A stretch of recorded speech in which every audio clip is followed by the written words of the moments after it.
Bom, acho que já começou, né? Queria dar boa tarde a todos, agradecer a presença de todos, tá? Só para dar uma contextualização do que são esses seminários que o LES promove, né? A ideia do LES é trazer trabalhos que têm um viés de extensão para cá, então são trabalhos que conseguem unir a prática da pesquisa ou do ensino, né? Ou dos dois, com as necessidades que a gente tem na comunidade, então, em específico, sempre trazendo trabalhos que tenham a contribuição da estatística, né, atuando nessa área. E hoje a gente convidou o grupo que está representando o Rio em Dados, né, que está sendo representado pela Larissa e pela Aline. Esse grupo trabalha em conjunto com alunos e professores da ENSE e da FRJ. Então, quem está aqui hoje são Aline e Larissa, né? A Aline fazer as devidas apresentações, né? A Aline, ela é atualmente aluna da ENSE, do curso de Estatística da ENSE, mas ela já é licenciada em Matemática pela UERJ, já tem um mestrado em Educação também pela PUC-Rio. A Larissa, ela é pesquisadora da ENSE, e ela fez a graduação, mestrado e doutorado na UFRJ, graduação em Matemática, mestrado e doutorado em Estatística. Então, queria agradecer muito a vocês por terem aceitado o convite e a todo o grupo que compõe o Rio em Dados por essa participação. Eu acho que, sei lá, é um dia que eu sempre fico muito ansioso para essas apresentações, tá? Então, muito obrigado a vocês e agora é com vocês. Vou fechar meu microfone.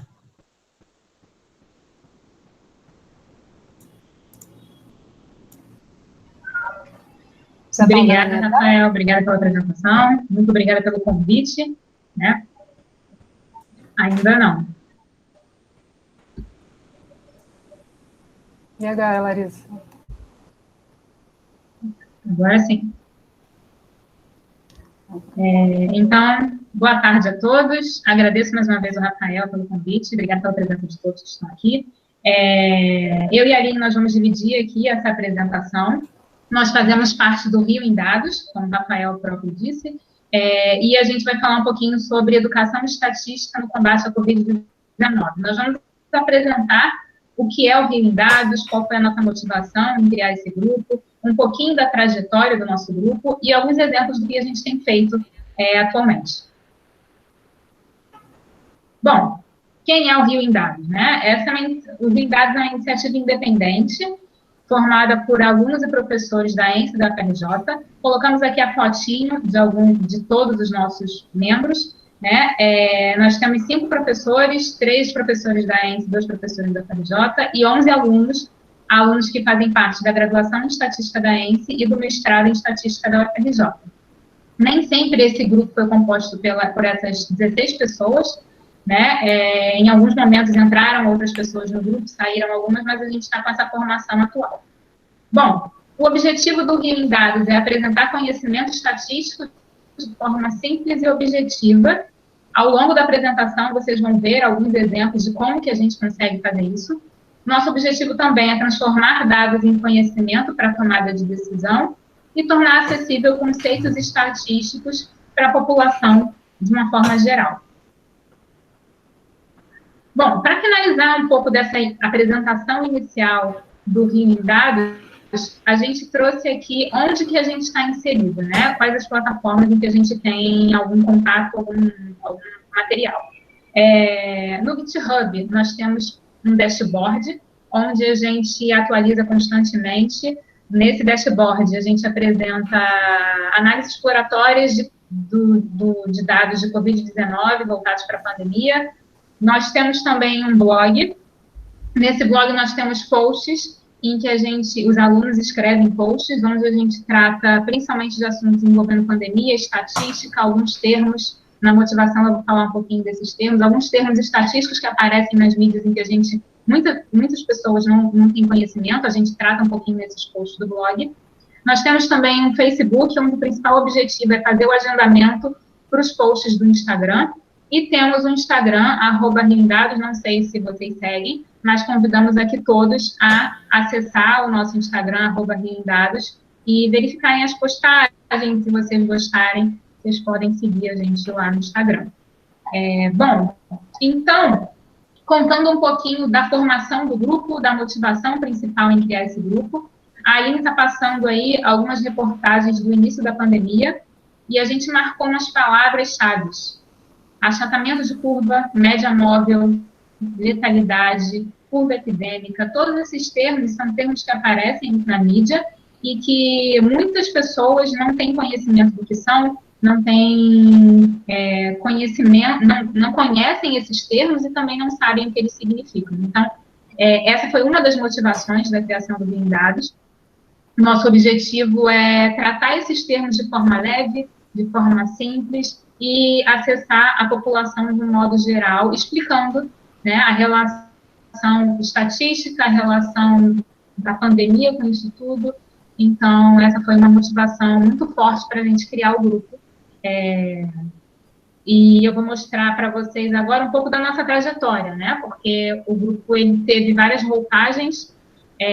Vale ressaltar aqui que esse grupo ele foi criado por uma iniciativa dos alunos, né? Eu gosto de falar isso, acho interessante ressaltar isso, porque temos alunos aqui, né? E foram os alunos que procuraram a gente para a gente iniciar esse grupo. Então, se vocês tiverem interesse, né, em iniciar alguma pesquisa, procurem seus professores, né? Vale a pena. Nós temos agora um grupo consolidado, que nós temos um carinho muito grande, principalmente porque foi iniciativa dos alunos. Então, começando esse grupo com a iniciativa dos alunos, nós criamos o grupo. Na primeira temporada desse grupo, nós tínhamos 2 frentes de trabalho. Nós tínhamos interesse em trabalhar com dados de Covid-19, então, o nosso primeiro ponto era criar uma equipe para coletar os dados da Covid-19 e a gente queria que essa coleta fosse automática para que a gente sempre pudesse atualizar esses dados e fazer análises exploratórias e fazer gráficos e tabelas, montar as nossas próprias análises com respeito aos dados da pandemia. Então, um grupo fez essa coleta automática, a gente ficou um tempo, né, nessa primeira roupagem do Blindados, porque a gente, né, tinha um período de adaptação da equipe, formação da equipe também, e o segundo grupo começou estudando modelagem estatística voltada para dados de Covid, para pandemias e tudo mais. Bom, o nosso interesse era divulgar isso de alguma forma, então nosso interesse era divulgar isso através de um site. Esse site virou um blog, né? Então, nós começamos a criar o blog, onde o objetivo era criar textos, onde a gente explicasse alguns termos envolvendo pandemia, envolvendo Covid-19, média móvel, por exemplo, letalidade. E um grupo fazia a produção dos textos para o blog e um outro grupo transferia essa postagem do blog para o Instagram.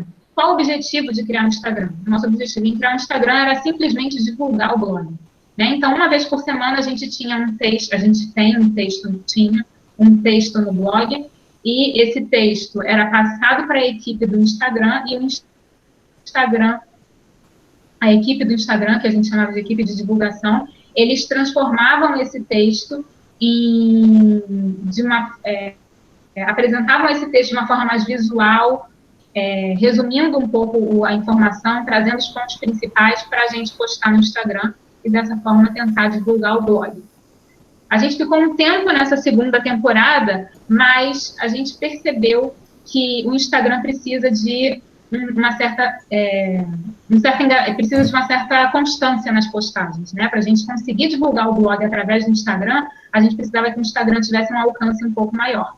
Então, a terceira temporada surgiu, é a atual temporada em que a gente se encontra. Nesse momento, a gente está nessa terceira roupagem. E o que a gente fez a partir de agora foi, a gente deixou o blog de stand-by, a gente parou um pouco com o blog, para a gente conseguir dar foco total, gás total no Instagram, porque a gente não tinha fôlego para colocar os dois em paralelo, né? Então, a gente parou um pouquinho com o blog, nós temos interesse em voltar, obviamente, com o blog no futuro próximo. E aí, essa terceira temporada, nós continuamos com postagens no Instagram voltadas para a Covid-19, aplicações envolvendo pandemia. Mas a gente criou outras 2 frentes de trabalho. Então, agora a gente tem 3 frentes de trabalho. As postagens da Covid-19 continuam, mas agora a gente tem também o ABC da estatística, que fala de aplicações, não, que fala da teoria estatística de forma simples, de forma leve. A Aline vai trazer alguns exemplos para vocês. E a gente tem também um outro frente de trabalho, que é a estatística aplicada. E a estatística aplicada tem o objetivo de aplicar a estatística em outras áreas que não é a Covid. A Aline vai trazer também um exemplo super interessante, que eu acho que muita gente aqui vai curtir. Então, temos essas 3 frentes atualmente. As 3 frentes dividem o nosso grupo em três, né, pedaços. Esses grupos, eles se reúnem semanalmente e uma vez por mês a gente faz uma reunião geral para a gente, né, discutir o andamento do grupo como um todo. O que acontece? Com essa nova temporada, a gente consegue, a partir de agora, postar todos os dias no Instagram. Cada grupo posta 2 vezes por semana, os grupos professor só, e de 3 a 4 alunos. Tá? Então, essa é a nova roupagem. Eu vou passar a palavra agora para a Aline, que ela vai dar mais ou menos uma ideia de como que foi o lado dos alunos, né, nessa iniciativa, e ela vai trazer também os nossos primeiros passos e alguns exemplos do que a gente está fazendo. Boa tarde a todos. Como a Larissa e o Rafael já me apresentaram, eu sou a Aline. É um prazer imenso estar falando com vocês aqui hoje. Eu estava inicialmente muito assustada, né, quando de repente o mundo parou e eu tinha que ficar trancada dentro de casa. Depois, para tentar lidar com esse meu susto, eu fui atrás de dados, fui tentar entender o que estava acontecendo, me deparei com muitos dashboards, me deparei com muitas coisas que eu conhecia na estatística. E comecei a conversar com alguns colegas e me dei conta de que tinha muita estatística ali, não só para a gente entender como é que estavam evoluindo os casos, como também para pensar em vacinas. E, enfim, aquilo me mobilizou bastante, mas a gente não tinha nem aula, eu não tinha muito acesso aos professores. Quando as aulas finalmente retomam, e eu tenho a primeira aula, e ela já traz para a gente uma análise que já tinha sido feita em um jornal importante sobre a Covid-19, aquilo mexeu comigo, falei assim, vou falar com ela. E foi assim que a gente começou a se reunir e pensou nessa ideia que a gente tem hoje. Nos nossos primeiros passos, como a Larissa falou lá da primeira temporada, tinham muitas decisões a serem feitas. A gente tinha essa dúvida em qual meio a gente ia falar. A gente primeiro pensou no site, depois virou blog, virou Instagram. A gente precisava de um nome para esse grupo. Precisávamos também definir qual seria o nosso público-alvo. Todo Instagram, ou toda pessoa que quer comunicar com alguém, precisa pensar em quem é essa persona. Quem é essa pessoa aí com quem você quer falar? Então, a gente pensou primeiro em falar com as pessoas que não têm um conhecimento estatístico e, enfim, precisavam entender melhor o que é a média móvel, o que é achatar uma curva, o que é uma curva. E depois a gente se deu conta que esse público não ia procurar isso no Instagram, então a gente foi pensando melhor sobre como adaptar isso, até que a gente pensou também na identidade visual, afinal de contas, o Instagram é por imagem. A gente pensou no primeiro logo, que foi desenhado pelo professor João, e, finalmente, o logo, que é o que a gente tem hoje, juntando um pouco a ideia do achatar a curva e também juntando no nosso querido Pão de Açúcar do Rio de Janeiro. Nosso primeiro desafio era, de fato, decidir, assim, tá bom, mas qual vai ser a nossa fonte, né? Afinal de contas, a gente precisa de dados. Então, a gente conseguiu encontrar dados dos estados e dos municípios nesse site do Brasil.io, depois dados dos bairros, no painel da Covid-19.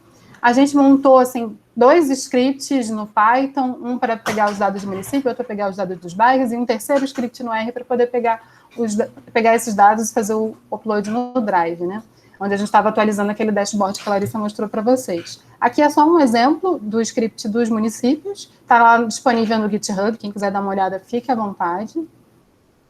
E agora, finalmente, o que a gente está fazendo? A gente está, assim, partindo da notícia, Covid no Brasil, média móvel, a gente propõe um texto, esse aqui foi de autoria do Rafael, eu vou abrir aqui para dar uma olhada com vocês, e o objetivo era entender o que é a média móvel. Qual foi o caminho que o Rafael fez? O Rafael mostrou para a gente que quando a gente vai olhar para os casos confirmados de Covid por dia no estado do Rio de Janeiro, se a gente pensar na média desses casos, ela não é uma boa não representa muito bem o que está acontecendo, se está aumentando, se está diminuindo. Então, isso ele usou para motivar a ideia da gente pensar numa média que seja móvel, que esteja olhando para um período menor do que o período inteiro. Aqui ele mostra mais ou menos como a gente faz esse cálculo. Agora a gente traz o mesmo gráfico, mas com a média móvel. Como vocês podem ver, a gente trabalhou com gráficos interativos aqui. Conforme eu vou passando o mouse, a gente tem acesso a mais informações. A gente também pensou isso por óbitos, mesma coisa. E aproveitamos a ideia de média móvel, porque é com ela que a gente consegue perceber como é que está essa variação, se os casos estão aumentando ou se os casos estão diminuindo, estabelecendo uma cota inferior e uma cota superior. Então, a gente tentou explicar por que a gente está olhando para a média móvel, né? Aqui tem o gráfico agora por óbitos. Voltando lá para a nossa apresentação, como é que a gente vai instagramar? É como eu estava brincando com a equipe. A gente, como vocês podem ver, a gente... Eu cliquei sem querer já no link. Como vocês podem ver, a gente começava sempre tentando com uma pergunta. Você já ouviu falar em média móvel? Mesma pergunta. Você já ouviu falar em média móvel? Você lembra da média móvel? E, enfim, nesse primeiro post, vamos lá conhecer o nosso Instagram. A gente fala que a média móvel está nos jornais televisivos. E por que ela está? Então, a gente traz exatamente essa ideia que eu mostrei no post. A média não é uma boa medida para captar as variações. Aqui a gente tem o gráfico dos casos confirmados que a gente acabou de olhar. Aqui a gente tentou mostrar mais ou menos como é que foi feita aquela conta. E já está antecipando um pouco a ideia dessa variação aqui, que a gente vai ver no post seguinte. Aqui já a gente apresenta o gráfico que tem a média móvel e a média. Nesse segundo post, a gente vai falar o quê? Variação, que era o nosso objetivo desde sempre. Essa variação está indicando a tendência de aumento e a tendência de queda. Aqui a gente usa as setinhas para tentar ilustrar um pouco isso melhor. Por fim, a gente mostrou a ideia da cota inferior e a cota superior, que é exatamente o que vai mostrar para a gente se os casos estão estáveis ou não. Voltando para o último gráfico, que já trazia um pouco a ideia da gente ter o ABC da estatística, aqui a gente tinha uma primeira logo disso. A gente focou especificamente em mostrar mesmo como é que calcula a média móvel, né? A gente calculou aqui usando os 7 dias para tentar acompanhar essa variação. A gente, de novo, apresentou o gráfico, agora o gráfico de óbitos. Não sei se vocês lembram lá do post do Rafael, tinha gráficos para casos e para óbitos, e nos primeiros posts do Instagram a gente só tinha apresentado para casos. A gente está trazendo aqui para vocês mais um exemplo, esse agora para a gente falar de letalidade. Importante lembrar que quando a gente está pensando em letalidade, a gente está sempre fazendo uma taxa, né, em que a gente pega o número de óbitos e divide pelo número de casos. Esse post, vamos lá, o objetivo dele era comparar a renda com a letalidade nos bairros do município do Rio de Janeiro. Para situar os bairros, a gente primeiro situou o Brasil. Como é que está a taxa de letalidade do Brasil, que era de 2,9, com relação aos demais países?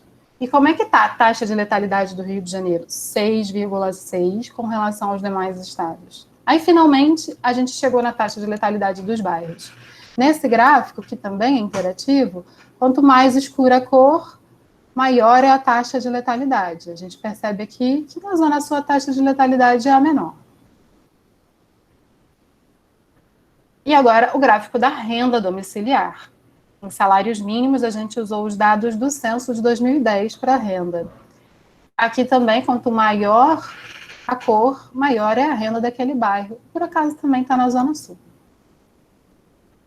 O gráfico apresenta um box plot, comparando a taxa de letalidade entre os 10 bairros com as menores rendas e os 10 bairros com as maiores rendas. Não vou me aprofundar nisso, porque eu vou entrar num post que tratou especificamente disso. Para finalizar, a gente trouxe um gráfico de dispersão, justamente da taxa de letalidade pela renda per capita. E como que a gente vai instagramar isso? Então, a gente começou com um vídeo. Esse gráfico é muito famoso, vocês já devem ter visto com certeza isso em algum lugar, que é o famoso gráfico de Barchar, né?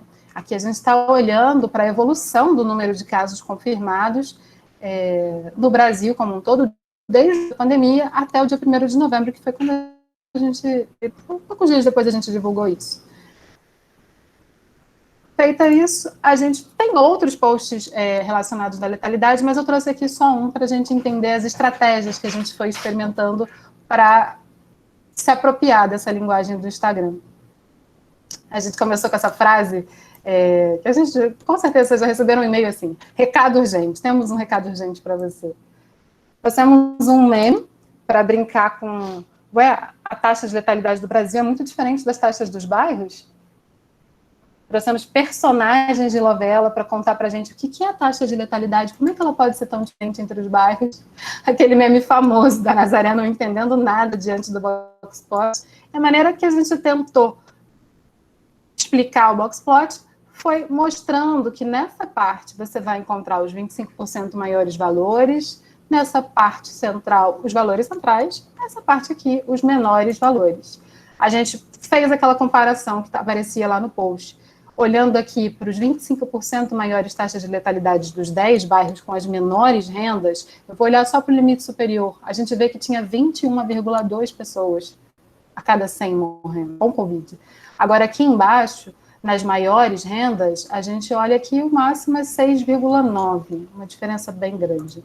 Quando a gente olha para as menores taxas, esses 25%, vou olhar para de baixo, tem 6,3 pessoas. E nas maiores rendas, isso cai para 2,9. As pessoas ficaram bastante chocadas. Esse post tem aqui alguns comentários. Se eu for voltar aqui para a nossa apresentação. Quando a gente vem para a nossa terceira temporada, a gente já está aqui com posts mais temáticos. A gente até botou uma corzinha aqui para diferenciar cada um deles. Nosso primeiro post para o ABC da estatística, não sei se nosso primeiro, mas o nosso representante, falava do que é a probabilidade. O que é isso que a gente está falando? A gente quis voltar nessa ideia histórica de que a probabilidade surge dos jogos de azar. Trouxemos, obviamente, um exemplo de urna. Se não fosse de urna, ia ser de dado. Quem nunca escutou esses exemplos? Mostramos aqui a definição, que são os casos favoráveis sobre os casos possíveis. Claro, falamos de qual é a probabilidade de você ganhar na Mega Sena, né? Quem não tem interesse nisso? Sempre com um aviso aqui, para quem quiser saber um pouco mais. A probabilidade é uma medida de como é provável que um evento aconteça. E ela está sempre variando aqui de 0 a 1. Já no grupo que estava falando de Covid, deixa eu fechar aqui só um minutinho, gente, antes que minha internet não dê conta de tantas coisas.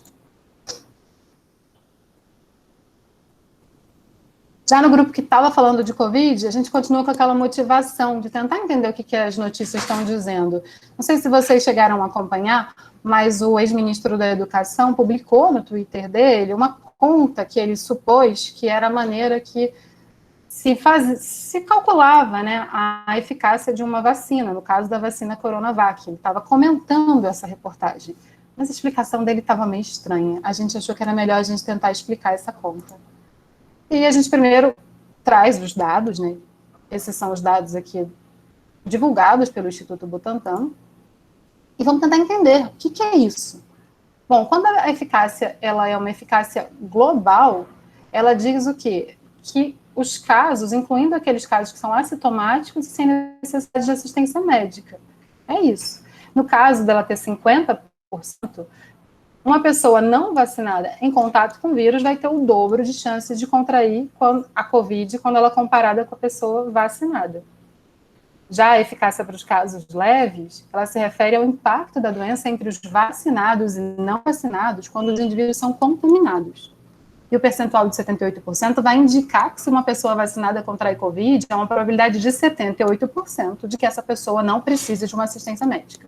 E os casos graves, ela é baseada no percentual de pessoas vacinadas durante o estudo que precisaram de internação hospitalar ou que ficaram em estado grave.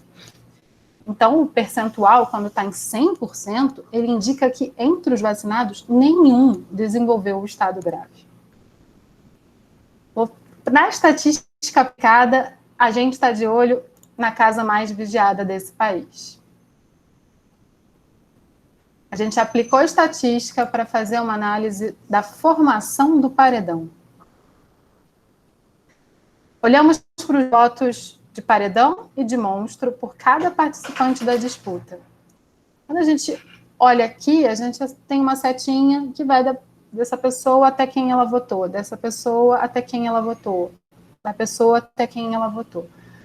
Usando uma técnica de análise multivariada, a gente consegue perceber alguns padrões entre as distâncias e os votos. Então, a gente consegue ver quanto menor é a distância, maior é a similaridade aqui entre os votos das pessoas.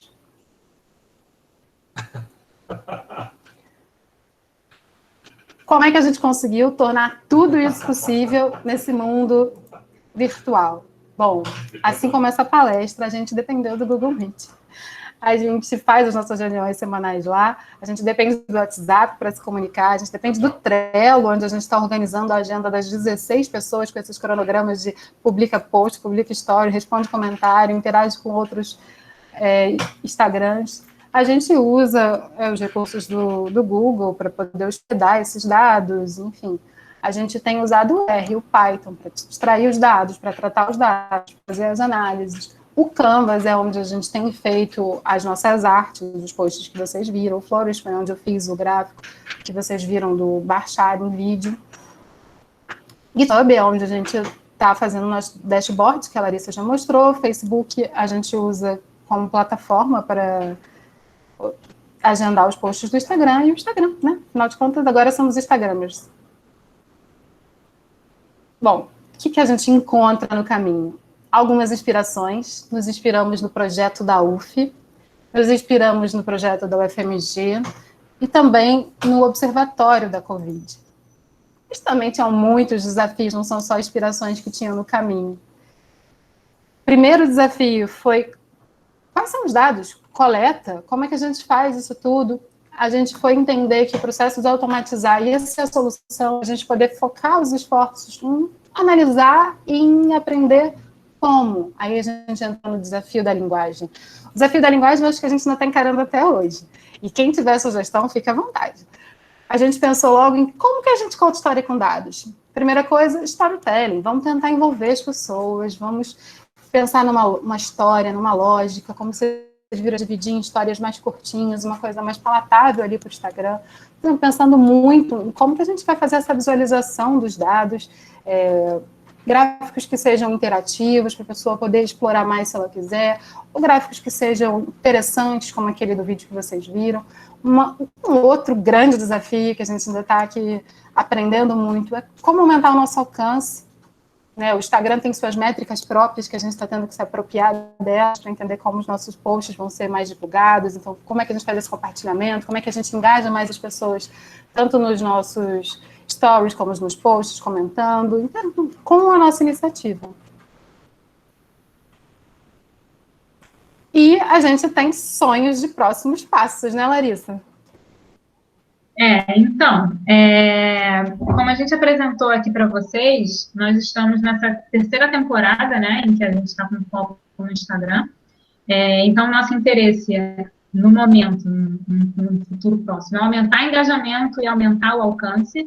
A gente dividiu o nosso grupo em 3 frentes de trabalho, e uma dessas frentes fala sobre o Covid, mas as demais não, justamente porque a gente tem interesse em continuar com o grupo após a pandemia.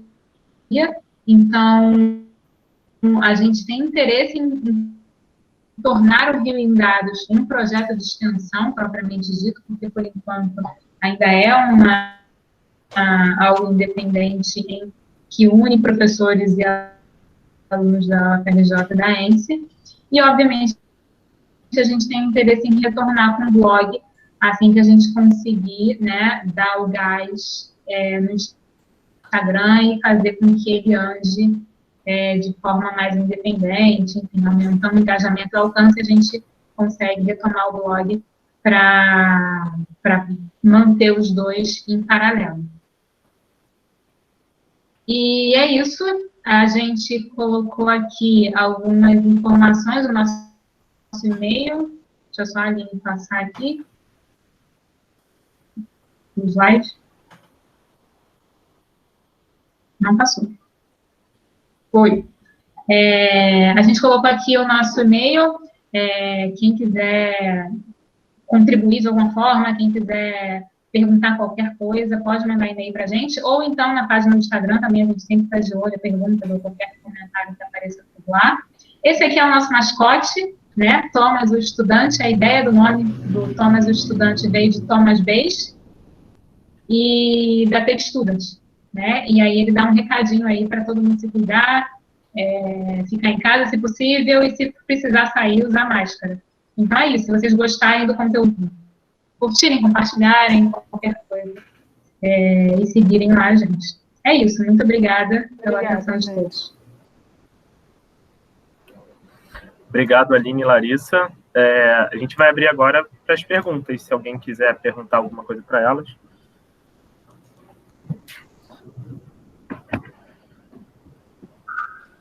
Bom, enquanto o pessoal vai pensando, eu tenho uma pergunta. Tá, pode falar. Primeiro eu queria parabenizar a Larissa e a Aline pela apresentação, que foi ótima, foi bem esclarecedora. Queria parabenizar os demais integrantes do grupo.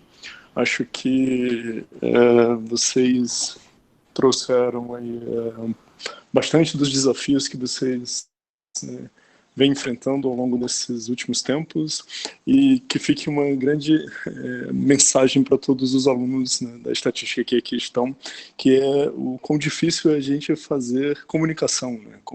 Comunicar resultados é uma coisa bem não tão trivial, é bem complicado a gente se fazer entender na grande maioria das vezes. Então, assim, na verdade eu não tenho nem pergunta, eu tenho mais elogios e agradecer a vocês pela iniciativa, né? E eu queria muito que os alunos que estão aqui presentes percebessem a grande dificuldade que é de se comunicar com públicos, e esses públicos são diversos. Vocês estão tentando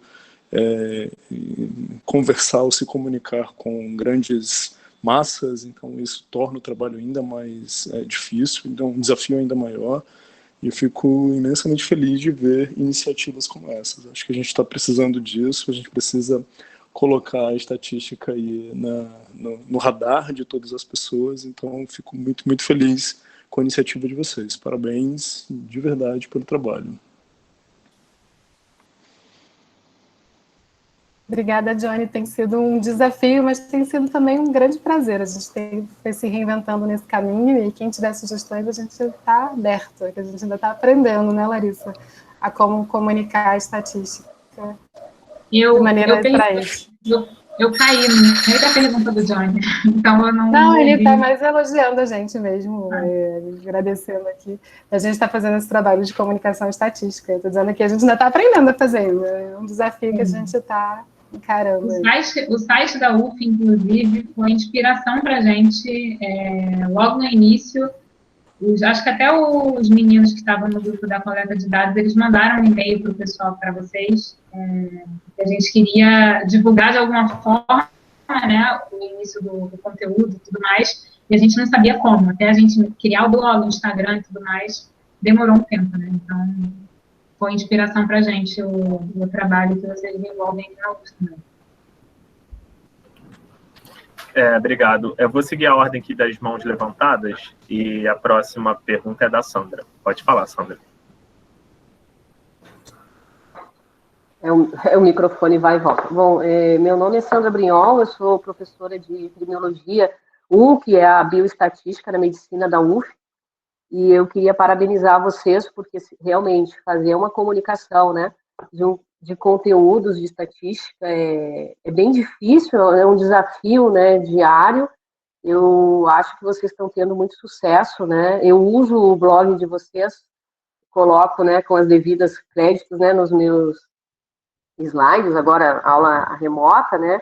Então, eu acho que é uma inspiração para a gente, né, que está na sala de aula, porque eu acho que não é um recado, o Johnny que me perdoe, mas não é um recado só para os alunos, acho que é um recado também para os professores de estatística e de bioestatística, né? E, assim, o esforço que a gente tem que fazer é recompensado por um trabalho, por exemplo, como o que vocês estão fazendo, né? E assim funciona. Eu acho que a gente tem que investir. Realmente é complicado você investir tempo para aprender a comunicar. Mas atualmente no trabalho remoto não tem sido muito diferente para todo o restante, né? Quando a gente está no nosso grupo de pesquisa, você tentar explicar para o colega que está do outro lado qual foi a análise que você fez também é um desafio nesses tempos remotos, mais do que se fosse presencial, né? Então, eu queria parabenizar vocês, eu estou seguindo vocês lá, estou de fã de carteirinha, né? Eu até inspirada em vocês, eu criei um perfil que agora eu vou começar a alimentar, que é o Mosaico de Estatística. O Mosaico de Estatística surgiu lá quando eu fiz uma especialização em 2004 de ensino de estatística, e aí depois ele acabou, na época não tinha muito recurso, né? Agora a gente tem mais recurso, se eu não me engano não tinha nem Facebook naquela época, ou estava começando, alguma coisa assim, a gente não dominava. Então, eu me inspirei também em vocês e vou tentar mais direcionar para os alunos de medicina, né? E é isso, né? Continuem aí, se quiserem depois, eu vou botar meu contato aqui, se vocês quiserem trocar algumas figurinhas, eu vou aprender muito com vocês, né? E será ótimo, né? Estou tentando me inserir nesses grupos aí de ensino de estatística que eu acho que a gente precisa investir realmente nessa comunicação. Acho que a gente perde muito em não saber se comunicar, né, de uma forma mais compreensiva, né, pelo nosso público, seja eles nossos colegas de grupos de pesquisa, sejam eles os nossos alunos, né? E eu acho que vale a pena, porque depois você vê o aluno já entende, eu entendi, é muito legal. Parabéns. Nossa, Sandra, obrigada. Obrigada aí por compartilhar o nosso conteúdo e boa sorte. A gente vai seguir lá o Mosaico de Estatística. Boa sorte aí nessa empreitada. É difícil mesmo, né? Mas a gente está animado. E acho que trocando figurinhas, trocando informações, a gente vai longe. Então, beleza. Vi aqui o e-mail. Então, obrigada e é isso. Boa sorte para a gente, né? Nesse trabalho difícil. Obrigada, Sandra. Vai ser um prazer, assim, poder aprender um pouco mais com você. Fico feliz que a gente tenha conseguido inspirar você. E você realmente ressaltou algo importante, né? A pandemia mostra pra gente o quanto comunicar virou-se um desafio e uma habilidade essencial para a gente desenvolver. Então, a gente, enfim, tá nesse aprendizado aí. Vamos seguindo. Bom, seguindo aqui, tem mais uma pergunta que é do Daniel. Opa, boa tarde a todos. Adorei aqui a página do Instagram, Rio em Dados. A minha pergunta é o seguinte: como poder fazer uma comparação da letalidade do Brasil com relação aos outros países, visto que aqui é notório que a subnotificação é muito grande e quando você compara com outros países, a gente testa muito, muito pouco com relação ao total da nossa população, né? Como poder fazer essa comparação e ser válido? A gente sabe isso, né? Até se a gente observa dados dos Estados Unidos e dados daqui do Brasil, diários, a gente vê que aqui no Brasil a gente tem uma variação muito grande, principalmente quando passa final de semana, segunda e terça-feira. Então, a gente não leva em conta isso, né? Infelizmente, a gente não consegue quantificar essa subnotificação, nem olhando para os estados, né? Nem olhando para o Brasil como um todo, comparando com outros países. A gente não leva em conta isso na hora de fazer. Você está falando daquele gráfico do vídeo, né? Sim, eu estou vendo aqui o gráfico aqui, ó, movendo o mundo. Veja que a taxa de letalidade da Covid no Brasil pode ser comparada a de outros países. Aí tem aqui, em primeiro lugar, o México, depois a Itália, né? Eu queria saber como se a gente tem essa limitação, né? Porque, enfim, a gente testa muito pouco com relação a outros países, né? Como a gente pode fazer esse ranking e ser válido? A gente ressalta no blog que, assim, temos o problema de subnotificação, mas, não sei, acho que é uma questão particular. A gente optou, acha que apesar desse dado estar distorcido, era melhor a gente ter ele para comparar, para se situar com os demais países, do que não ter nenhuma informação. A gente ressalta lá que há uma subnotificação, sim. Provavelmente nosso número não é exatamente esse, mas é um número que a gente tem, foi uma escolha nossa. Mas entendi. É uma coisa importante. Entendi que eu sou calouro, eu estava imaginando que talvez tivesse uma maneira de poder inferir alguma coisa, utilizar alguma informação prévia, né? Mas enfim, era só essa dúvida mesmo. Sim, é possível, né? É possível a gente... É difícil, mas a gente pode ter formas de verificar a subnotificação e tudo mais, é algo difícil de fazer, mas eu acho que a gente usou ali os dados que a gente tem, né? A informação que a gente optou usar tem. os dados oficiais, a gente não quis fazer uma projeção desse número, de qual seria o valor exato e tal. É isso. Entendi. Valeu, obrigado. Obrigada a você. Bom, só posso complementar uma coisa sobre o que o Daniel falou. Existem métodos que você consegue quantificar a subnotificação em dados, seja de Covid, seja de dengue, seja de qualquer outro tipo de coisa que você está avaliando.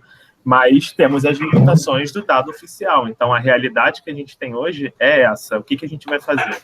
Então, a gente vai deixar de divulgar o dado? Não. Então, a gente vai trabalhando com isso, tendo essas ressalvas, tentando fazer certas correções, utilizando métodos para quantificar a subnotificação, mas no Brasil a gente tem limitações, tem no mundo inteiro, mas às vezes aqui a gente tem mais limitações do que em outros lugares. Então, é meio que a gente poder pensar, às vezes, é o que tem para hoje, sabe? Então, é o que a gente consegue fazer a partir desses dados divulgados. Mas é óbvio que dá para a gente quantificar esses casos de subnotificação, existem métodos estatísticos apropriados para isso. Bom, tem mais uma pergunta, que é do Adriano. Boa tarde. Parabéns, Aline e Larissa. Sim, a iniciativa de vocês é sensacional. Eu vou ser bem óbvio, bem direto assim. No post de vocês, no segundo post de vocês, está falando sobre os leitos de UTI aí, muita gente comentando, levantou a questão do Rio de Janeiro. Aí no segundo post vocês falaram sobre os leitos no Rio, né? Mas esse Rio de Janeiro é município do Rio, né?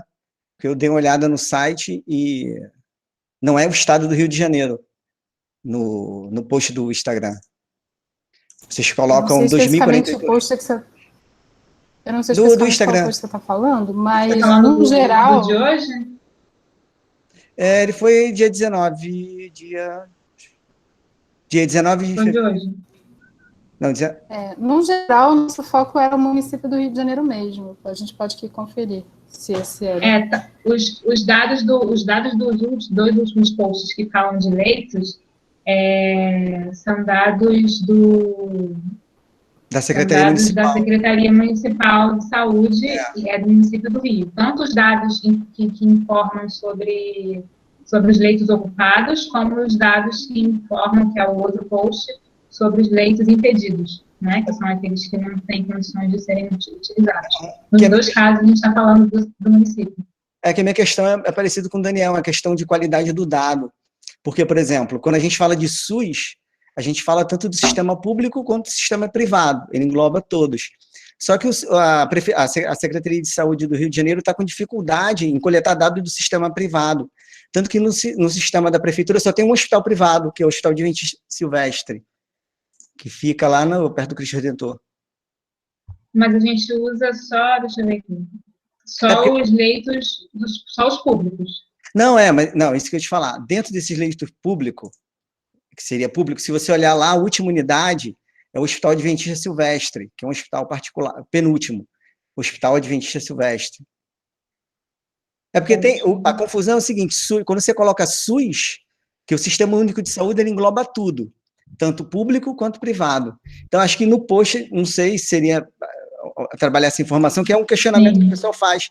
Seria o serviço público e não SUS, porque não tem o privado, a gente não sabe o governo não tem acesso aos dados, até tem acesso ao privado, só que não tem uma linha de comunicação entre os núcleos de epidemiologia hospitalares particular e o sistema de saúde, e nem o governo federal. Tem uma lacuna de dado, de informação, que está voando. A princípio, o governo vai resolver isso semana que vem, que contratou o pessoal para fazer esse vínculo. Vai pegar os dados dos hospitais particulares para tentar fazer um verdadeiro banco de dados. Tem uma lacuna de informação. A gente não consegue falar de SUS hoje em dia. A gente só fala de serviço público. E aí alguns hospitais particulares, como aconteceu com a Adventista Silvestre, informam no sistema. Mesmo assim, no Rio de Janeiro, a gente só sabe do município. Eu moro em Búzios, se você pegar informação, eu quero informação de leito. Não sabe. Está totalmente perdido. Então, assim, o blog, a iniciativa de vocês, né, é muito interessante que levanta essa questão de dado, que a gente é muito pobre em relação a dado, muito confuso. A maioria das pessoas usam o World Matter para dado internacional de Covid, né? A China ficou notificando durante 3 meses 0 mortes. Todo mundo desconfiando, até algum problema acontecendo. Ninguém morria na China de Covid. Tanto que aí a gente não tem informação, né? Como o professor falou anteriormente. O dado de Covid, a qualidade do dado ainda é muito ruim. Rio de Janeiro mesmo, a gente está perdido. A gente tem, vamos lá, ENSE, temos o FRJ de estatística, tem um pessoal de epidemiologia da Fiocruz, mas, por exemplo, a gente não consegue. Eu estou em Búzios, Cabo Frio, Arraial do Cabo, ninguém sabe os dados. A gente falta talvez um apego maior a essa qualidade de dados em saúde, um trabalho mais pragmático de informação, e pegar dado, por exemplo, Rio de Janeiro, os 2 maiores estados do Rio de qualidade, seria Rio de Janeiro e São Paulo. Se Rio de Janeiro e São Paulo a gente não tem isso, que dirá Piauí, Maranhão, a gente não consegue ver o Rio de Janeiro, a gente não tem um olhar do Rio de Janeiro. A iniciativa de vocês pode ser isso, assim, né? Trabalhar, vamos cobrar dado, só tenho dado de leito, mas eu consigo pegar dado da Baixada Fluminense? Como é que funciona isso? Que a gente, quando olha Rio de Janeiro, o pessoal da Baixada vem para o Rio, Belfor Roxo, Nilópolis. Como é que está essa situação na Baixada Fluminense? Como é que eu posso olhar isso? Como é que eu posso gerenciar se eu não tenho dado? Todas as empresas falam, a gente está no momento de dado. Tá, mas se eu conheço o Rio de Janeiro, capital, e aí acho que também aí falta um pouco acho que da universidade, das universidades, ENSE, UF, cobrar a gente mesmo, como aluno, sou aluno do primeiro período, cobrar não. Tem que ter uma qualidade de dado, tem que ter um serviço para isso, tem que ter funcionário para isso, de dado, porque a gente está muito como espectador, eu vejo isso, na Associação Brasileira de Estatística também, cobrar isso, porque como é que você vai gerenciar o Brasil sem informação? A ideia de vocês é muito boa, porque você pega a informação bruta e tenta transformar em comunicação para pessoas leigas, jogar no Instagram, joga imagens de meme, tenta conversar com pessoas que não são da área, mas, assim, pelo que eu vejo, é muito, muito difícil trabalhar com dado de Covid, porque a qualidade é ruim. A qualidade é ruim internacionalmente e a nossa também. A gente não tem vínculo. A gente conhece o Rio de Janeiro, mas o Estado mesmo é perdido, a gente não tem um vínculo. Né? Não tem um setor de dados, mesmo assim, aí a gente tem que fazer, né, o advogado do diabo. Aí, o Rio de Janeiro tem várias universidades de estatística, então como é que a gente não consegue dar uma resposta de dado para isso? Porque a gente não tem uma força-tarefa de estatística. Tem força-tarefa de medicina? Tem, mas cadê a força-tarefa de estatística para o Estado? Pensar no Estado, vou olhar para a minha realidade, olhar para Búzios, Arraial do Cabo, que são lugares pequenos, tem pouca oferta de leito. Búzios só tem 4 leitos de UTI. Então, é importante você gerenciar essa informação. Então, olhando o dado, né, falando do post de vocês, é difícil, né, você saber o que é SUS, que SUS é tudo, mas a gente só tem público, e tem um privado, que é para bagunçar o dado, e a gente não tem um olhar do Estado, a gente só consegue olhar o município, e mal olhar mais ou menos, né, porque a gente não consegue ver essa relação da Baixada Fluminense, que é muito forte, com o município do Rio de Janeiro, falta essa informação. Eu acho que a iniciativa de vocês pode gerar isso, a gente pode, né, trabalhar em conjunto e, vamos, através dessa iniciativa de vocês, cobrar mais qualidade de dados, não sei, pensar algo assim em conjunto. Mas obrigado, Aline, obrigado, Larissa, e parabéns pelo trabalho de vocês. Obrigada, Adriano. Realmente é difícil, né? Só para comentar um pouco da elaboração desses posts do leito, a gente ficou um tempo para encontrar esses dados, né? A Thaís, que foi quem elaborou o post, ela queria falar de leitos e ela ficou um tempo até encontrar essa informação, e ainda assim, quando ela vai pegar essa informação de leitos impedidos, ela não consegue baixar de forma automática isso, né? Ela tem que passar o mouse em cima do quadradinho do leito para ver por que aquele leito está impedido, aparece um textinho. Então, até fazer web scraping, qualquer coisa do tipo, era difícil. Então, também coletar informação, a forma como você disponibiliza isso também. Então, tem uma série, várias etapas em que a gente tem que ir ultrapassando para melhorar tanto o dado em si, né? A informação, como passar o dado também, para a gente conseguir ter acesso de forma mais fácil. Assim, Larissa, desculpa te cortar, a Larissa e a Aline, acho que a Aline fala agora, mas até bom seria nós, assim, eu sou aluno, os professores olharem o site, eu me senti envergonhado. No Rio de Janeiro tem um site desse. Para você ver um leito ocupado, parece, tu tem que colocar, como tu falou, colocar o mouse, aí tem leito de Covid, mas tem leito de cardio. Eu falei, quem fez isso? Que loucura é essa? Assim, é muito ruim. Eu estou com o site aberto na minha frente. Imagina só, são 100 mil, hoje são 1911 leitos. Outro problema, não tem histórico. Eu só consigo ver no dia. Então, chegar no dia, ver o leito. Aí amanhã, eu não consigo fazer histórico de dado. Não tem. Então, não sei quem fez isso. E tu tem que colocar o mousezinho em cima do leito para ver. Eu falei, cara, como é que elas fizeram web scraping? Eu nem entendi. Falei, cara, é alguma magia negra que elas utilizaram aqui, porque é muito difícil, cara. Assim, quem construiu o site... Eu fiquei envergonhado, porque eu gosto de ser do Rio de Janeiro, do Rio, sou carioca, então, pô, ver um site desse, falei, o que está acontecendo? A gente está gravando, Adriana, então tem coisas que a gente pode não dizer, mas, assim, o primeiro desafio, de repente, foi mesmo esse, descobrir onde estão esses dados, coletar esses dados. Para você ter uma ideia, um desejo que a gente tinha inicial era tentar entender qual foi o impacto das medidas de isolamento, das barreiras sanitárias, nos números de casos, mas essa informação, ela está num decreto que foi escaneado, que não tem como a gente ler. Então, eu tinha que entrar um por um para ler, para quando o prefeito decidiu fazer a barreira sanitária ali, e a gente acabou abandonando isso, porque era um trabalho hercúleo de ler todos, abaixar, olhar uma imagem muito mal feita. Então é isso, tem algumas questões aí que os dados, de fato, foram desde sempre o nosso principal desafio, a fonte e como coletar. Bom, obrigado, Adriano, pelas suas colocações. Esse você falou que está no primeiro período, isso vai ser um problema que você vai encontrar o resto da sua vida, trabalhar com dados, tá? Então, isso é sempre um grande problema. Seja da fontes, seja da onde estiver vendo dado, ele vai vir com algum tipo de problema, vai ter problema na divulgação, e isso faz parte do nosso dia a dia de trabalho, né? Então, bom, eu vi aqui, eu acho que não tem mais nenhuma pergunta. Ah, não, tem sim, tem mais uma, do Lucas, de Matos. Eu levantei a mão agora.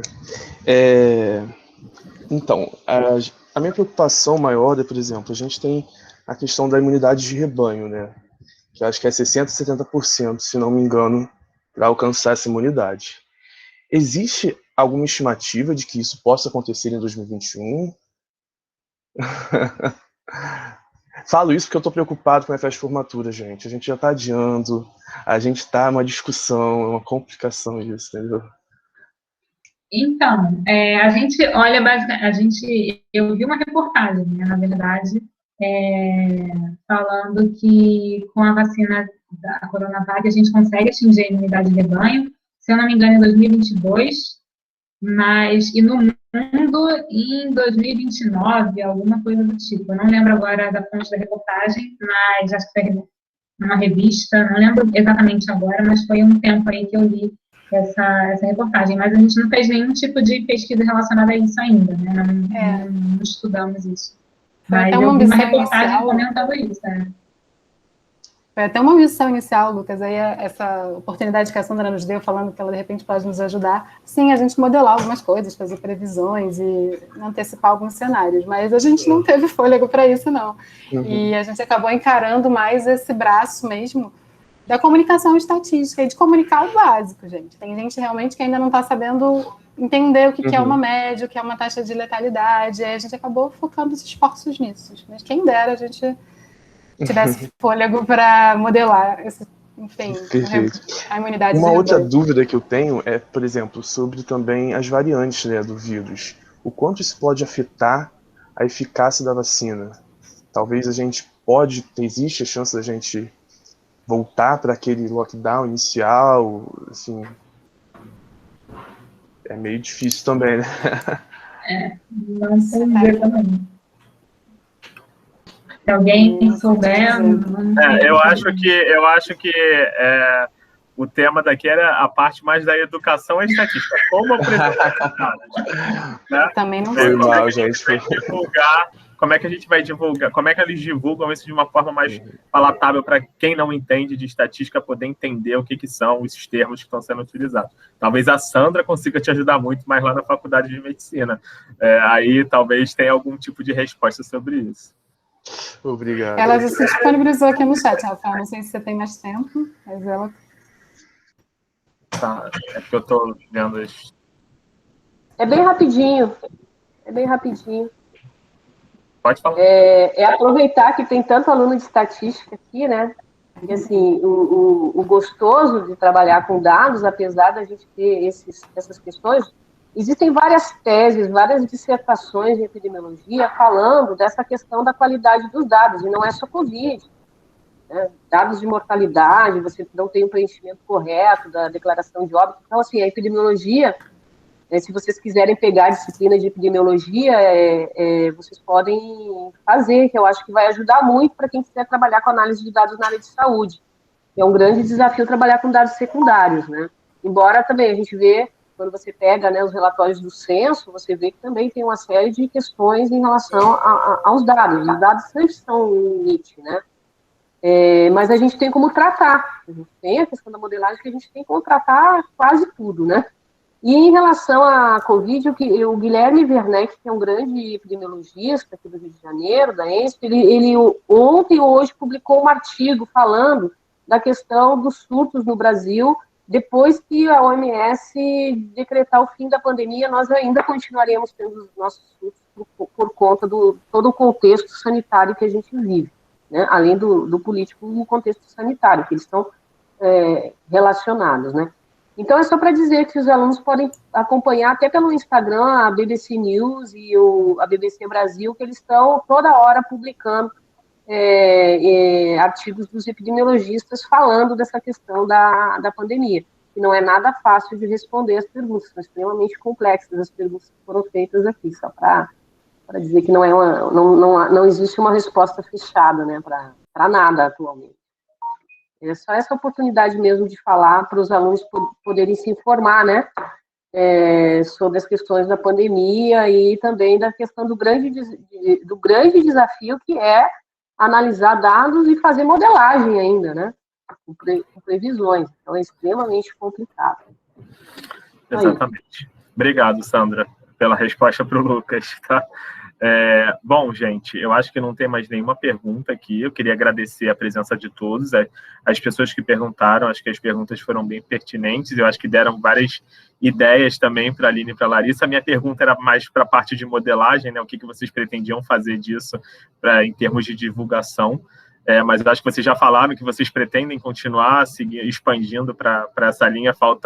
Faltam braços, né? Eu acho que é o problema que a gente também passa aqui, faltam braços para ajudar a gente, para a gente trabalhar em conjunto. E parabenizar vocês pelo trabalho que vocês vêm desenvolvendo, não só vocês duas, mas a todo o grupo do Rio Dados que está aqui presente também, tá bom? Então, muito obrigado a vocês, obrigado a todos, e a gente encerra por aqui e até o próximo seminário do LES. Obrigada, Rafael. Muito obrigada, Rafael, pela oportunidade. E a todos que estavam aqui também no vídeo. Claro.